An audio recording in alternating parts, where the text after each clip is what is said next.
पर्यावरण संवर्धनाच्या दिशेने एक महत्त्वपूर्ण पाऊल उचलत नेचर यूथ टीम यांनी चारगाव रामटेक येथील सनराइज इंटरनॅशनल स्कूलला 20 वृक्षांची भेट दिली आहे। या उपक्रमामागील प्रेरणा होती राहुल गोरीकर राहणार मनसर यांनी आपल्या मुलांच्या वाढदिवसानिमित्त नेचर यूथ टीमला भेट दिलेली 20 वृक्ष। झाड म्हणजे पृथ्वीचा श्वास आहे। त्यांनी आपल्याला अन्न, वस्त्र, निवारा, हवा आणि औषधी अशा अनेक मूलभूत गरजा पुरवल्या। मात्र वाढत्या लोकसंख्येच्या आणि औद्योगिकरणामुळे मोठ्या प्रमाणावर होणारी वृक्षतोड ही चिंतेचा विषय। भविष्यात ऑक्सिजन विकत घ्यावा लागेल अशी भीती व्यक्त केली जाते। नेचर यूथ टीमच्या या प्रयत्नामुळे पर्यावरण रक्षणाची प्रेरणा मिळते। सनराइज शाळेच्या मुख्याध्यापिका अपर्णा गायकवाड यांनी या उपक्रमाचं कौतुक करत भविष्यात अशा प्रकारच्या उपक्रमांना पाठिंबा देण्याचं आश्वासन दिलं। नेचर यूथ टीमचा हा उपक्रम झाडे लावा, झाडे जगवा या संदेशाला अधिक बळ देतो। वाढत्या प्रदूषणाच्या काळात झाडांची लागवड ही काळाची गरज आहे। नेचर यूथ टीमचे हे योगदान समाजासाठी निश्चितच प्रेरणादायी ठरेल। गजा महाराष्ट्र 24 न्यूज करिता पंकज चौधरी, रामटेक, नागपूर। गुड मॉर्निंग, माझे पूर्ण नाव साक्षी राजेंद्र घोडाकाडे आहे। मी नेचर यूथ टीमशी कनेक्टेड आहे।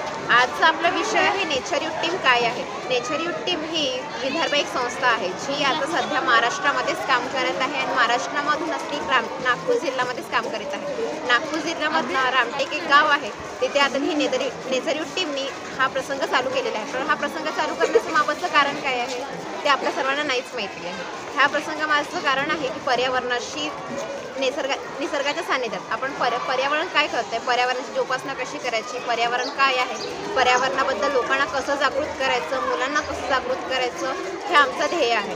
आमचं ध्येय आहे की 2025 मध्ये आम्ही प्रत्येक म्हणजे एक रोपटं लावणार आहोत। रोपटं कशाचं लावायचं म्हणजे एक वृक्ष जो आपल्याला निसर्गाशी जुळून राहणार आहे आणि निसर्गाची जोपासना कशी करायची वृक्षाची ते आपण या नेचर यूथ टीमबाबत शिकणार आहोत।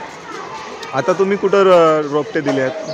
आता आम्ही रोपटे दिले आहे। पहिला आमचा 2025चा पहिली स्कूल आहे आमची sunrise international public CBSE school. आम्ही ह्या शाळेत रोपटे दिले आहे। म्हणजे जसं काही प्रसंगानिमित्ताने आपण कशाला दुसऱ्याला आपण हे करतोय, त्या प्रसंगानिमित्ताने जसं एका मुलाचा बड्डे होत, एका मुलाचा वाढदिवस होतं, त्याच्या बाबांनी आम्हाला काही अमूल्य मदत करून त्याच्या बाबांनी आम्हाला अमूल्य मदत करून त्यामार्फत काही रोपटं आम्हाला दान दिलं।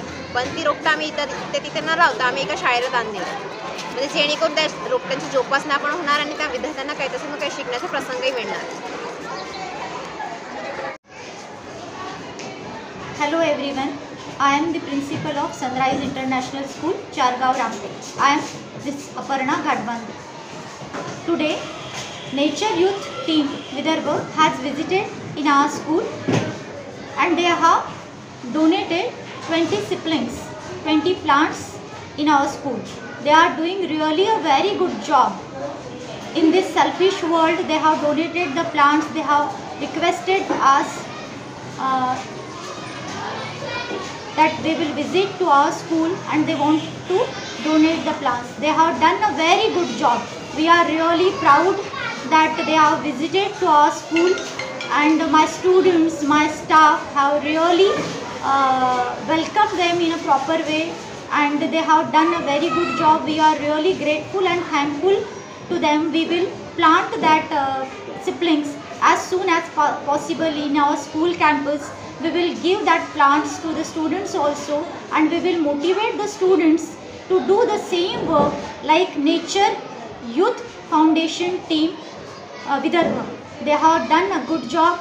Best wishes to them for the further future, for the further journey. We will be with them for doing such a great work. Thanks to you. Thank you so much. ताज्या घडामोडी आणि बातम्या जाणून घेण्यासाठी गरजा महाराष्ट्र 24 न्यूज या आपल्या YouTube चॅनलला सबस्क्राईब करा आणि बेल आयकॉन दाबायला विसरू नका, जेणेकरून आपला व्हिडिओ आल्याची ताजी खबर तुम्हाला ताबडतोब मिळेल।